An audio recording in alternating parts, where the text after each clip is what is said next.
que isso seja a primeira coisa a responder. Esperou, mas ela não disse nada. Você também quer, não quer?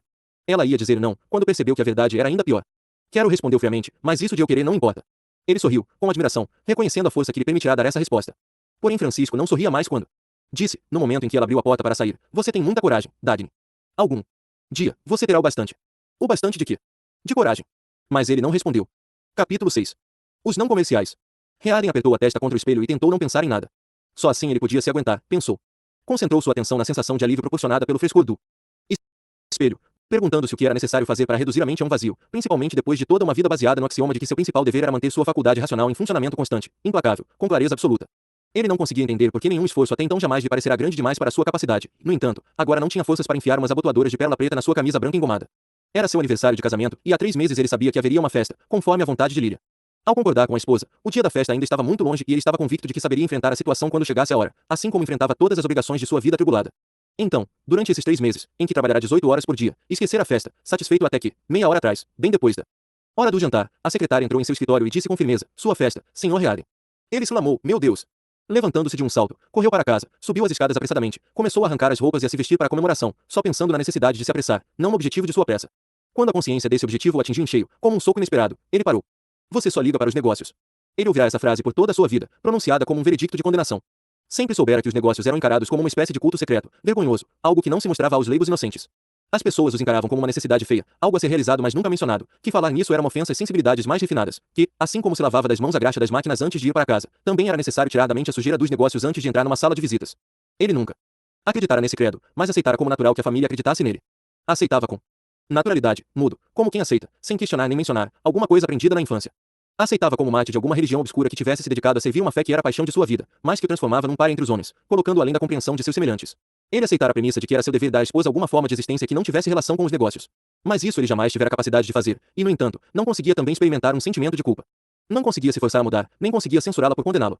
Não dedicara a Lilia nem um pouco de atenção havia meses não, havia anos, desde o dia em que se casaram, 8 anos antes. Não se importava com os interesses dela, nem mesmo bastante para descobrir quais eram. Ela vivia cercada por um grande número de amigos, e Readen ouvirá dizer que eles representavam a elite da cultura nacional, mas jamais tivera tempo de conhecê-los, ou mesmo de reconhecer sua fama. Inteirando-se de suas realizações, só sabia que via seus nomes com frequência nas capas das revistas nas bancas de jornal. Se Lilian se ressentia da atitude dele, pensou, então a mulher tinha razão. Se ela o censurava, ele merecia. Se sua família dizia que ele não tinha coração, era verdade. Ele jamais se poupava. Quando surgia um problema na siderúrgica, sua primeira preocupação era descobrir onde havia errado. Nunca procurava os erros dos outros, só os seus. Era de si próprio que exigia a perfeição. Naquele momento, não teria nenhum pingo de autocomiseração, assumiria a culpa. Na siderúrgica, imediatamente ele sentia-se impelido a agir para remediar o erro. Agora, porém, ele não conseguia agir assim. Só mais alguns minutos, pensava ele, encostado no espelho, de olhos fechados. Não conseguia parar de pensar naquelas palavras que se impunham à sua mente e era como tentar conter com as mãos o esguicho de um hidrante quebrado. Jatos dolorosos, de palavras, misturadas com imagens, atingiam seu cérebro incessantemente.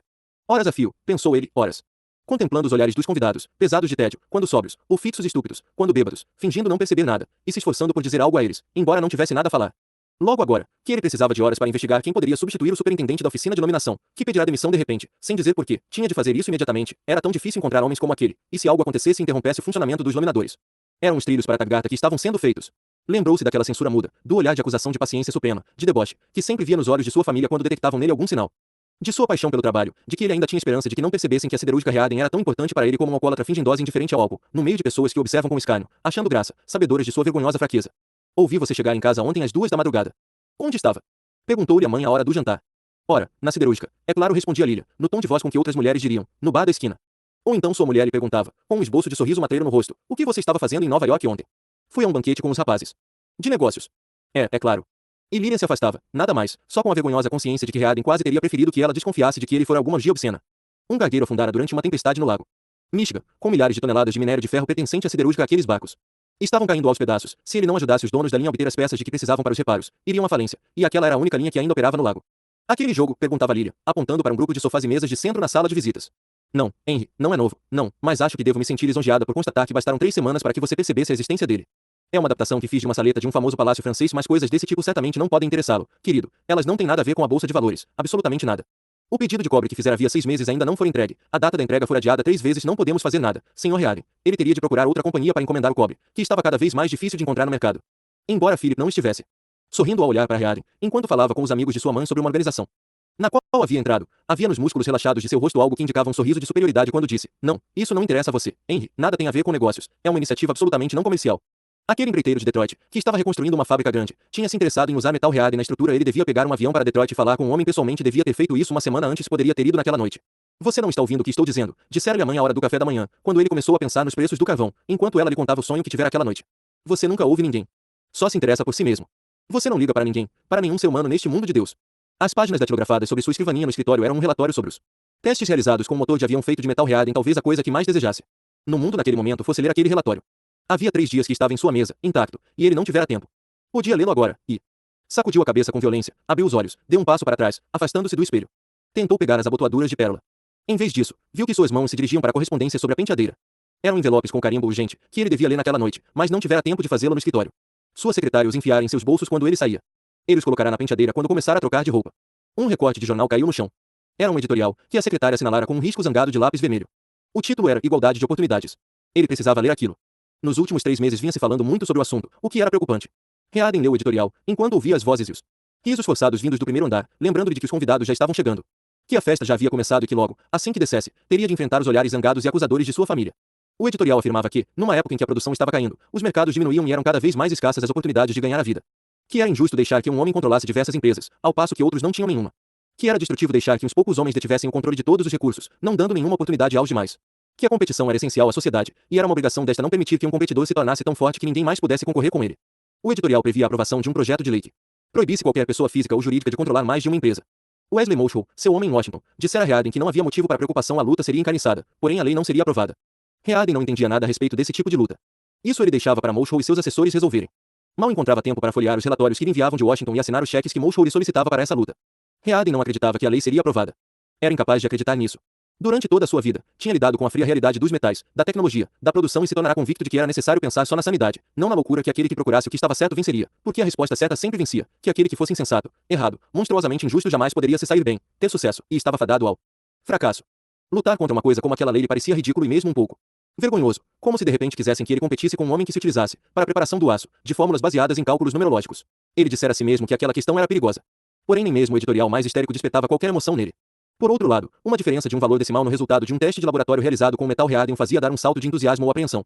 Não lhe restava energia para nenhum outro assunto. Amassou o editorial e o jogou na lata de lixo. Sentiu que o dominava aquele cansaço mortal que nunca sentia no trabalho, a exaustão que parecia esperar por ele e atacá-lo sempre que se voltava para outros problemas. Sentia-se incapaz de qualquer desejo que não o de dormir. Disse a si mesmo que tinha de ir à festa, que sua família tinha o direito de exigir isso dele, que precisava aprender a gostar daquele tipo de prazer, por eles, não por si próprio.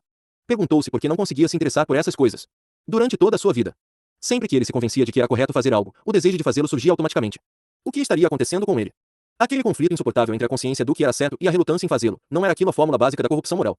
Reconhecer a própria culpa e no entanto sentir apenas a mais fria, a mais profunda indiferença não era trair aquilo que fora o motor de toda a sua vida, de seu orgulho.